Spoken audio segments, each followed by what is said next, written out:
যে যেই সারের ডিলারগুলো এখনো আওয়ামী সন্ত্রাসীদের হাতে সারের ডিলারগুলো আছে ইউনিয়ন পর্যায়ে, থানা পর্যায়ে, সবগুলো ডিলার বাতিল করে আমাদের বিএমপি কৃষক দলের সেক্রেটারি সভাপতির কাছে হস্তান্তর করতে হবে। এবং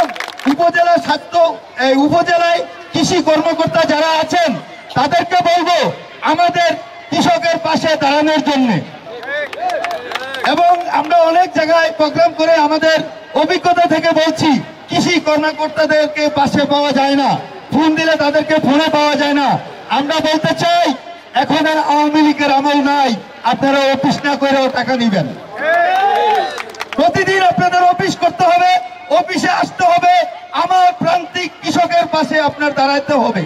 এবং আজকে বলবো যে কৃষকদের পাশে যারা আমার কৃষকের কৃষি জমিতে যারা বালু ভরাট করতেছেন এবং কৃষকের জমি, চাষের জমি মাটি কেটে অন্যত্র মাটি বিক্রি করতেছেন, মাটি বিক্রি করার প্ল্যান করতেছেন, আপনি যেই দলেরই হন, যেই সংগঠনেরই হন, আপনাদেরকে কিন্তু ছাড় দেওয়া হবে না।